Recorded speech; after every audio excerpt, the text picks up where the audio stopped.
ఇదొకటి కొంచెం ఇంట్రెస్టింగ్ ఉంది, సామాన్యులకి ఉపయోగపడే వార్త. దిగొస్తున్న బంగారం వెండి ఒకరోజే 1750 తగ్గిన గోల్డ్, కిలో వెండిపై 2700 పతనం అంటూ బంగారం వెండి ధరలు దిగొస్తున్నాయి. పెళ్లిల సీజన్ అయినప్పటికీ కొనుగోలుదారుల నుంచి అనుకున్నంతగా డిమాండ్ లేకపోవడంతో పాటు అంతర్జాతీయ మార్కెట్లోనూ గిరాకీ పడిపోవడంతో 2 రోజులుగా గోల్డ్ సిల్వర్ రేట్లు పడిపోతున్నాయి. 99.9% స్వచ్ఛత కలిగిన 10 గ్రాముల బంగారం ధర సోమవారం 1750 తగ్గి 77,800కు చేరింది. 99.5 స్వచ్ఛత కలిగిన బంగారం ధర కూడా 1750 తగ్గి 77,400 వద్ద స్థిరపడింది. వెండి కూడా కిలోకు 2,700 క్షీణించి రూపాయలు 91,300కు చేరింది. అమెరికా అధ్యక్ష ఎన్నికల్లో ట్రంప్ గెలవడంతో డాలర్ బలపడుతున్నదని, దీంతో బంగారం ధరలు తగ్గుతున్నాయని విశ్లేషకులు అంటున్నారంటూ ఇక బంగారం ధర తగ్గుతుంది. 80,000కు పోయింది.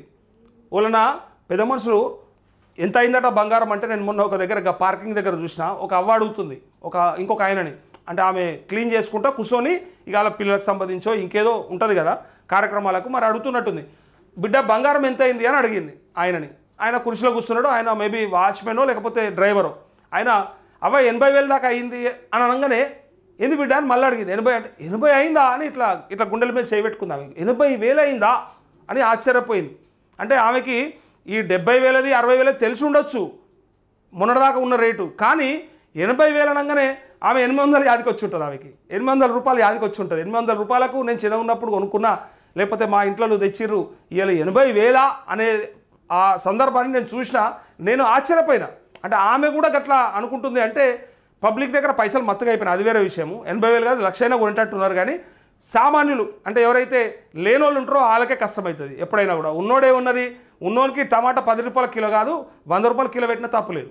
యాక్చువల్గా గదోటి పెట్టాలి. కొంతమంది అంటారు అక్కడక్కడ పైసలు ఉన్నోనికి పైసలు లేనికి ఒకటే రేట్ అని అడుగుతారు. పైసలు ఉన్నోనికి ఎక్కువ పెట్టినా కూడా కొనుక్కుంటాడు కదా. పాపం గరీబోనికి 10,000 రూపాయల జీతం వచ్చినోనికి కూడా 100 రూపాయల పెట్రోలే. అట్లాడు ఏ ఫారెన్ కార్ల తిరిగేటోనికి కూడా అదే 100 రూపాయల పెట్రోలేనా, కోట్ల రూపాయల కార్లు తిరగటానికి మరో 1000 రూపాయల లీటర్ పెట్టచ్చు కదా అని అడుగుతారు. సరే, అది చాలా డిఫరెంట్ ఇష్యూ, అది దాని సబ్జెక్ట్లకు పోతే ఇంకా వేరే ఉంటుంది. అది అంటే అందరూ సమానమే, లేకపోతే ఆ తేడా ఎందుకు, ఇన్కమ్ అనేది మా స్వార్జితం మా కష్టార్జితం అని చెప్పడం చెప్తూ ఉంటారు. కానీ బట్ అట్లా అంటారనమాట బయట, వాళ్ళకి వీళ్ళకి ఏం తేడా లేకుండా పోయింది అని చెప్పి, అసమానతలని సమానం చేయాలని చెప్పి అంటారు.